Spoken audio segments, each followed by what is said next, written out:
Does it change the game plan at all when you hear that a guy like Granger might play now? I mean, he's obviously very... Well, we respect what he's done and his ability, but in terms of overall schematics and the way they line up and what you try to do, it's not a big part of what you're aware of. How important is it for not to make any mistakes? Well, I think in every ball game, in the 10 years and 5 games we've been here, when we win the turnover margin and explosive plays, we're 61-0.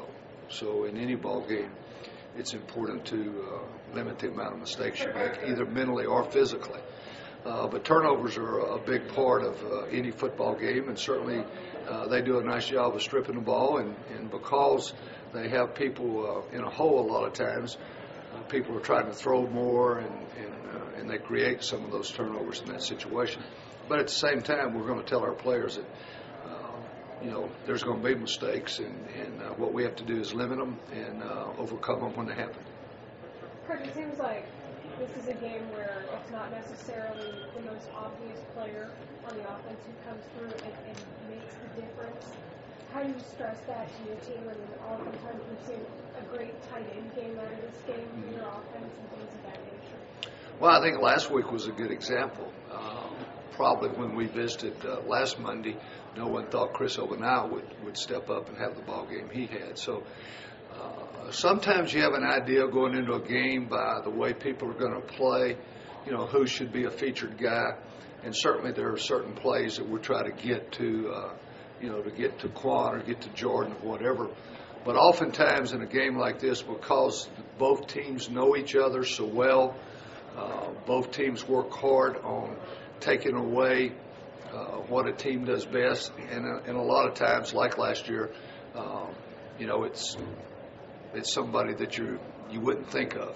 Jermichael was huge last year, had over 100 yards receiving, and I think he had over 100 yards in the first half. So, and a lot of times in these kind of games, those things happen. Coach, one of the things, it's obvious that it's tough to play against a defense that can get pressure without having to blitz just the front four. And OU seems to do that so well. What are the challenges of going up against a team with such a good front four that can generate pressure? Well, I think you have to continue to run the ball. When you study them, they do an excellent job of pressuring the passer. When it is obvious passing situation, they do a better than excellent job of pressuring the passer. So you've got to hang with the run game. Hopefully your play action can help you, and you got to move the quarterback a little bit. You don't want him always sitting in the pocket. You got to mix in 3-step. And as much as possible, you like to stay away from third and extremely long. You try to keep your third down where they're manageable, because they do an excellent job of pressuring. Do you like where the running game is right now? Well, I think, coaches are both eternal optimists and eternal pessimists at the same time. So, I saw some things the other night that I was pleased with. I guess the key word is consistency. I'm not pleased with the consistency in the run game. If you look at our numbers, and if you look at our numbers nationally, I think we're 22nd or 26th in the nation in rushing the football. That's not bad. But I think also for those of us who've seen all the ball games like y'all have, there's some consistency that we need to get better at. Is it good enough right now to do what you want to do in this game? Well, we'll find out Saturday. It's just, like I said, we're going to continue to work on it. Chris stepped up and really did some great things. He has been a really solid player for us, but he stepped up the other night in the run game and broke some tackles, ran with good vision, and those are the things you need in these kind of games. Coach, is there ever a feeling out period from an offensive perspective, or as you're trying to go out there and see exactly what the defense is going to do to you? There is, but not as much as there used to be. Philosophically, I think if you look at today's offenses across the nation, offenses are coming out attacking quicker. I think in our first 5 ball games we've scored first drive 3 times. The other 2 ball games we scored in the second drive. So there's a little less of that in today's game. Having said that, in a game like this that is such an emotional ball game, you want to guard against making an early mistake. Coach, what do you like about the atmosphere of this game? Well, it's a unique game. There's probably a couple of them in the country. Georgia, Florida obviously comes to mind, where the stadium is split in half. And one thing you talk to young players about is the noise, because it's always loud. Everybody in the stadium is either real excited or really upset, all on the same play, and because of it, the noise factor is always up. So in terms of audibleizing and those kind of things, you have to be in tune to that. But it's just it's a chance for, I think, a lot of the country to sit down on Saturday, that those that won't be at the ball game, and see two really good programs go at each other.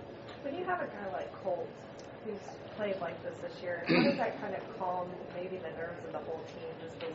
Well, I think your entire football team, especially offensively, looks to your quarterback, and they look to his body language and his demeanor and his poise and the way he's handling certain things. And Colt is playing at such a level right now that he exudes confidence, and he's very much in charge of what's happening on the field, and I think the team feeds off that.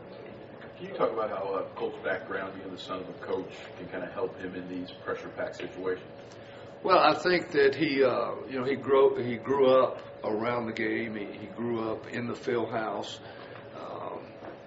His daddy would tell you he was a ball boy, at a very early age, and at 10 or 11, he's saying, "Isn't it time for the draw here?" and things like that. So, he grew up with that mindset, and he also understands the ebb and flow of the game from watching his dad.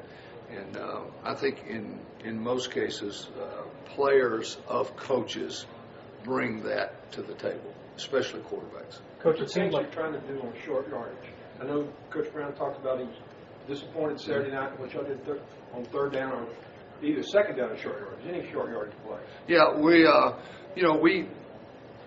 we keep numbers on everything, almost like Major League Baseball, and we're playing at a very high level in third down conversions. We're not playing anywhere close to where we need to be at 3rd and 2 or less. The other night, we had 2 different situations where we went to 12 personnel and thought we were in a good play. We were at the line with the play, and we just didn't get a combination of things, on the edge on some blocks and those kind of things. And so, we have to sit down and look at, is that something we want to continue to do, or do we want to stay spread out because Colt is so accurate, and force him to defend the pass.